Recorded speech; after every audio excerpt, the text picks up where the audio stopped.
Hello, hello. Petit live, petite vidéo plutôt, plus qu'un live, puisque du coup je la fais en amont.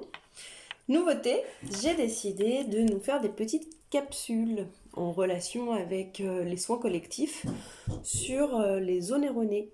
Donc les petites capsules viennent travailler en complément du soin collectif qui lui travaille à un domaine et un niveau inconscient. Ces capsules viennent collaborer au niveau conscient. Donc le premier soin, c'était savoir se prendre en charge soi-même. Et l'idée, justement, c'est de venir nourrir ce conscient qu'on peut faire ce qu'on veut de sa vie, finalement. Qu'on peut mener sa vie comme on l'entend et pas comme les autres l'attendent de nous. Qu'on peut se faire plaisir. J'ai ma fille qui parle là-haut, je suis désolée.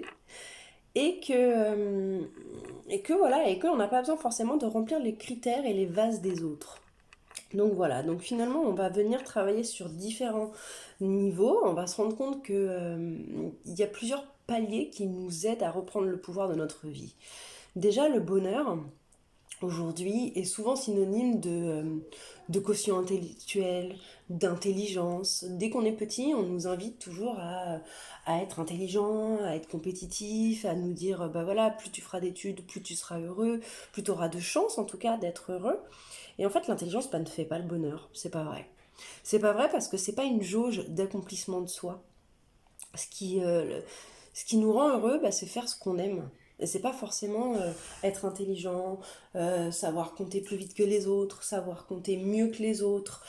C'est pas forcément dans la comparaison finalement qu'on retrouve le bonheur et c'est un des points où la société met l'accent depuis notre tendre enfance, erroné malheureusement.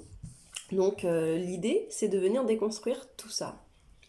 Par ailleurs, on se rend compte qu'on peut également choisir des sentiments qu'on éprouve.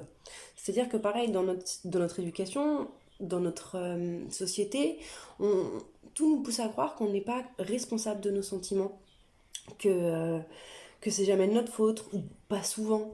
Voilà, on va avoir dans notre manière d'être dire des choses telles que bah, tu m'agaces, tu me fatigues, toutes ces choses qui font que finalement ça ne nous appartient pas, c'est toi en face qui me fatigue. C'est-à-dire que c'est pas moi qui suis fatiguée et du coup ce que tu me dis ça me rappelle que je suis fatiguée. Non, non, non.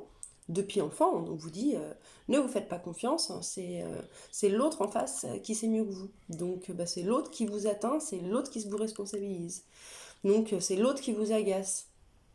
Eh ben c'est faux, c'est faux. L'idée justement c'est de reprendre ce pouvoir et se dire ah oui effectivement je suis agacée par son comportement. C'est pas tant l'autre qui m'agace. Finalement, c'est quand même moi qui m'agace toute seule par ce qu'il fait. Et pourquoi? Là, ça devient intéressant. Donc déjà, on peut se dire, ah, je reprends le pouvoir de mes sentiments. Pas mal. Deuxième pouvoir qu'on peut reprendre. Le troisième pouvoir, c'est que le bonheur, c'est un état naturel. Un enfant est instinctivement heureux. Donc, ce qui est important, c'est d'apprendre surtout à ne pas être malheureux, puisque être heureux, c'est naturel. Donc, apprenons à, à ne pas être malheureux. Et c'est justement avoir cette volonté d'être heureux. C'est bannir un peu et c'est de modifier tous les il faut que, y a qu'à, je dois, toutes ces choses du quotidien qu'on se met sous forme d'obligation, tout simplement. Alors que voilà, si aujourd'hui, au lieu de dire il faut faire à manger, je dois cuisiner ce soir, on pourrait très bien se dire ah bah qu'est-ce que je pourrais me faire plaisir ce soir en cuisinant, je sais pas moi, ces petits légumes du potager, par exemple. Donc déjà, rien que là, la donne encore une fois a changé. Et c'est hyper important parce que c'est ces petits riens qui font que ça fait des grands tout.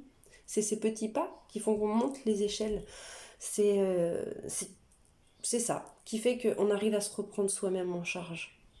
Donc ensuite, on pourrait parler aussi des choix qu'on fait. Le choix, liberté ultime qu'on peut avoir.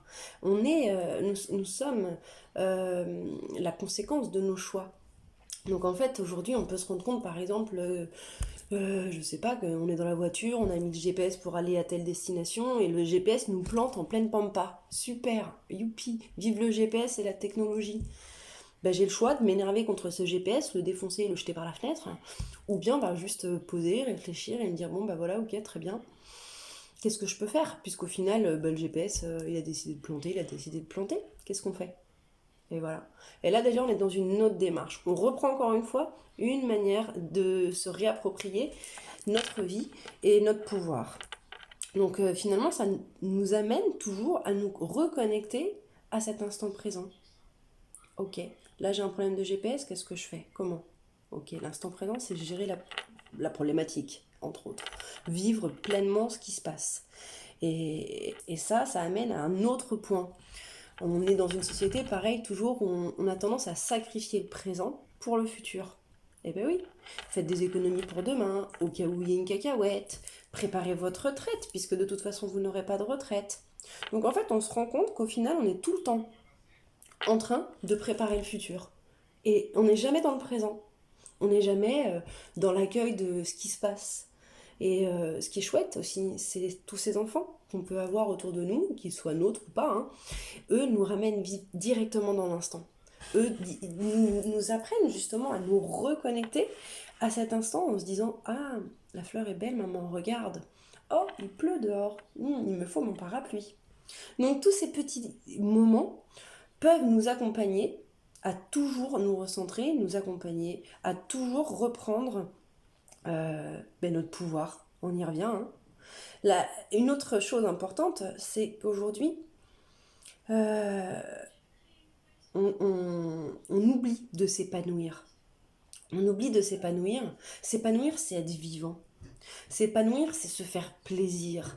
S'épanouir, c'est croître, évoluer, grandir. Ça revient encore un peu à cet accomplissement du soi.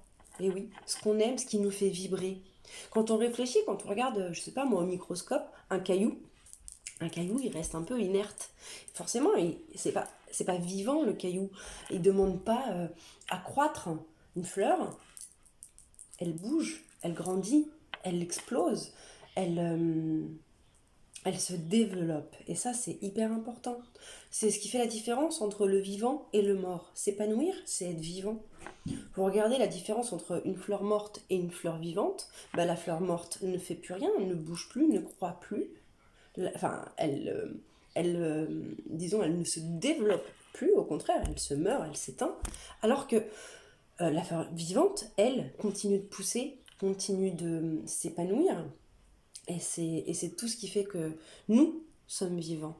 Alors aujourd'hui, être vivant, encore une fois, c'est justement utiliser son énergie vitale pour être heureux, pour s'autoriser à se développer, pour s'autoriser à éclore, telle une fleur, à développer ses ailes, à déployer ses ailes, son potentiel. Et ça passe encore une fois par cette manière de reprendre son pouvoir. Et du coup, aujourd'hui, encore une fois, on se rend compte que changer sa façon de penser, changer sa façon de vivre, de ressentir, de toucher, eh ben c'est possible. C'est possible. On n'a pas dit que c'était facile, mais c'est possible. C'est un peu comme apprendre à conduire.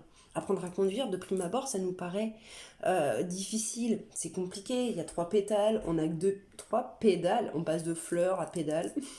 Bref, je disais donc il y a trois pédales. Trois pédales. On a que deux pieds. Oh là là, comment je vais faire? Et c'est vrai que c'est compliqué. Mais au final, c'est des mécanismes. On met l'accent dessus. On s'entraîne, on s'entraîne, on s'entraîne. Et puis de fil en aiguille, quand on conduit aujourd'hui, on y arrive. Et d'ailleurs, on réfléchit à autre chose. On est capable de faire ça par automatisme, sans se poser la question, ah, faut que j'appuie avec le pied gauche, là, et puis là, le pied droit pour embrayer, ah non, c'est le pied gauche, je me suis trompée. Enfin voilà, aujourd'hui, on a atteint cet automatisme qu'on peut atteindre dans notre prise en charge de nous-mêmes, celle qui justement nous aide à nous rendre compte qu'on a le choix. Voilà. Ça, c'était la première petite capsule. Et j'espère en faire d'autres. J'espère que ça vous plaira également. Et n'hésitez pas à partager, à liker, à enregistrer si vous voulez les revoir. Tout ce que vous faites autour de cette vidéo, moi, me gratifie dans ce que je vous offre et me fait connaître par ailleurs et aide d'autres personnes qui, elles aussi, pourraient avoir envie de se poser des questions, de se reprendre en charge, de se développer, de croître et de se rendre vivant. Je vous embrasse et je vous dis à très vite.